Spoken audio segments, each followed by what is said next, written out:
Hello, everybody. My name is Wisp, and I think that it is time that I talk about Monster Rancher 6. It's not a game that exists, and it is a game that should exist.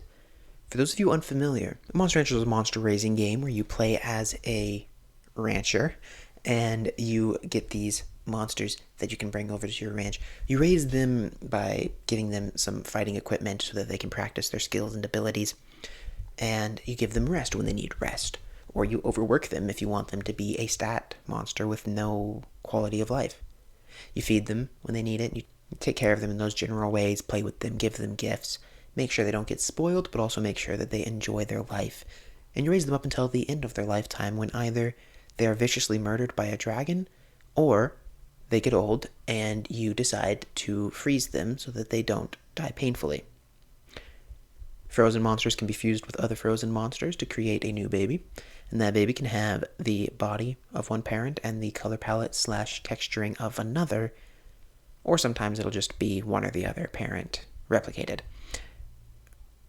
Either way, the baby will come out with adjusted stats, so instead of being like a brand new monster, it is a newly improved monster, using both of the parents as inspiration for where it can go in the future. These monsters were incredibly in-depth. The game is simple enough in that you can train the stats to get better at the stats, or you could really min-max it and think about what each monster's primary stats are, what age to raise which stats. Either way was fine. You could beat the game in either way. It's just how into the math and monster raising side did you want to get. Later Monster Rancher games also introduced the ability to walk around your ranch and customize some of the equipment and move it around to make the ranch look great for your standards.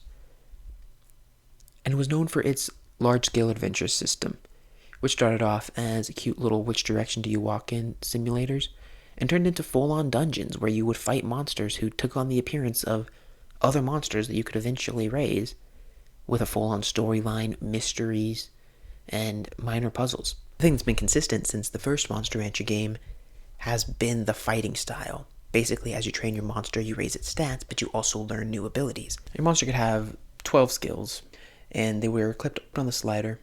It had close range, mid-close, mid-far, and far. And then you could have like 3 on each range. Throughout existing on the battlefield, your monster is accumulating guts or stamina, basically. And each skill costs a certain amount of stamina. You try to position your monster in whichever range you want him to be in for your attack, and try to pull off your attacks while the other fighter is positioning as well. You might get stuck up against a wall, or you might go towards the end and they're stuck on their wall. Either way, you're close range, or maybe you want to use your far range attacks, but you gotta back the heck away as fast as you can so that they don't catch up to you and prevent you from using that attack. There is some strategy to it. And then, of course, you were always free to just try to make your monsters so overpowered that you didn't need strategy. Either way, once you got toward the end of the game, you needed to put some thought into it. But the battle system remained fairly consistent throughout the entire franchise.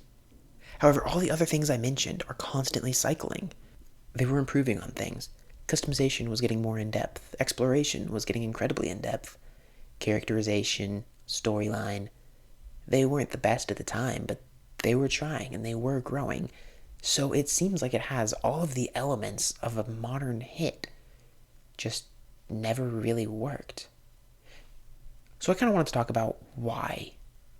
I think that Pokemon, for example, was a great combatant for Monster Rancher, with raising the monsters, but with less stakes of having to worry about them living on a limited time. But Pokemon used to have the advantage of always being able to catch every Pokemon from all the old games, whereas Monster Rancher had a pool. And they had those staples that would be in every game, like Suazu, like Suezo, Mochi, and Garu later on. But they also had those monsters that would be in a game, taken out, put back in a game later. And then, of course, they had the monster fusions. So for every Mochi that you had, he had 6 different color palettes, and his color palette could be used on 6 different monsters. That's underselling it, I know, but point being, when a monster was taken out, that might be someone's favorite monster, and not only is that monster gone, but all the monsters that use its body type are gone, and the monsters in other body types that use its palette are gone. However, Monster Rancher was also about making each game fresh.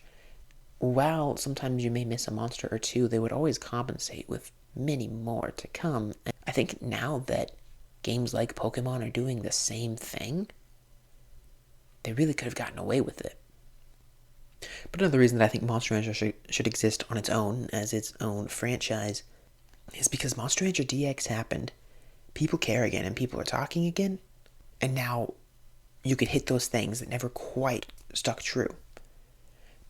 For example, the characterization wasn't as deep as it could be, admittedly.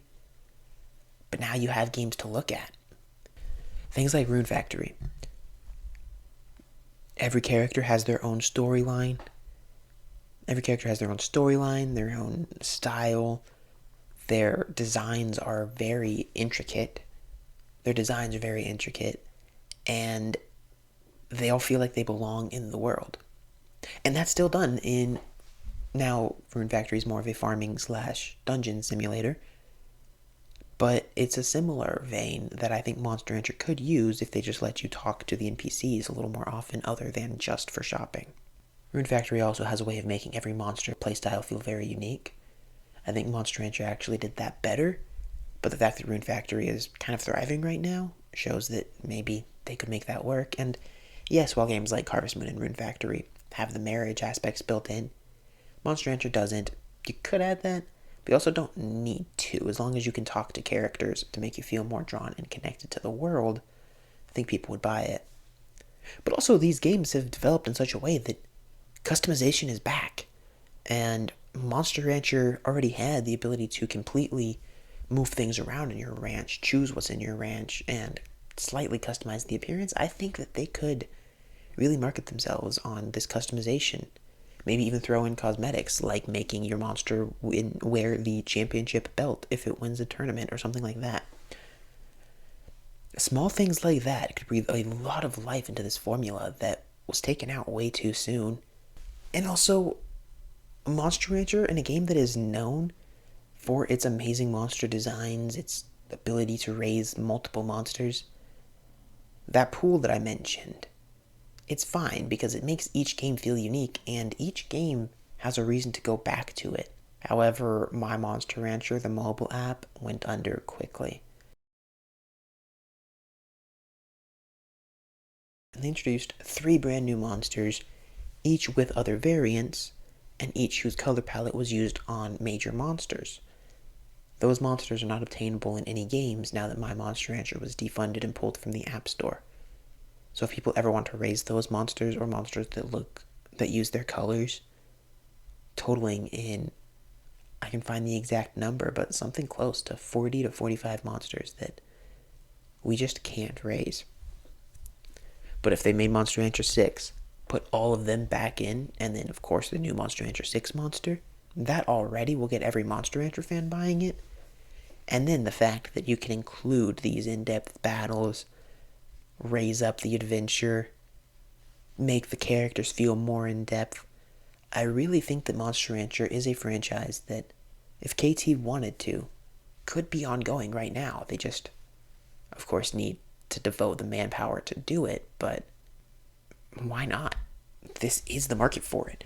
That game that can be both competitive, online, and fast-paced if we need it to.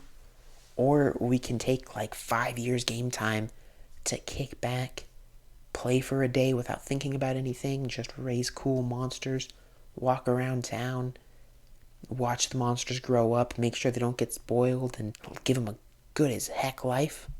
You could literally change the pace mid-game. If all of a sudden you're not feeling the whole combat thing, or if you don't love the adventure mode and you just want to take some time and do some tournaments, or you don't like tournaments and you want to raise adventure purely monsters, there is so much you can do with the game, and that you can have this whole game, and you're already choosing if you want it to be fast or slow paced, but then any random point in time you can just decide, I'm kind of done with tournaments, and you can pull back from tournaments and still play your game. You can literally, I've played the games and just taken time to be like, you know what, I'm just going to raise a few monsters. I'm not going to do any adventuring. I'm not going to do any tournaments. I'm just going to be at the farm, farming with my monsters. And that's it. You don't need to do anything more. That is what people are looking for, but it just never quite took off. I don't know what it is that made it, that kept it from franchising out further, but part of me does think that it's the fact that it was competing with other monster raising games. But I think that now's the time to jump back in the ring with them, honestly. Pokemon, Digimon, these other ones are still great. And it's not like they're going downhill or anything. It's just that I think that over time, the things that Monster Rancher, to some people, was lacking in, now might be seen as on par with or a strength anyway.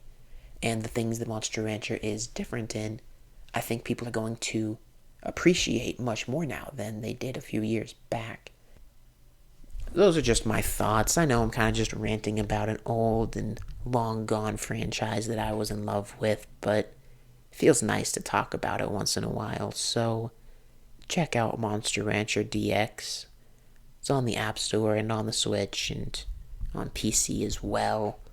Also check out all the other Monster Rancher games if you can find them anywhere, because they were wonderful. Also, if like your uncle works for Nintendo or something, then don't tell him I said anything about Pokemon. I do love the games. And also, if you're an old fan of these games and you think I missed the mark with why they didn't quite take off, then let me know, and maybe we can still figure out a way that if we were the ones doing it, we could have made it work. I don't know, but it's fun to think about if nothing else. So thank you, everybody, and take care until the next time I see you.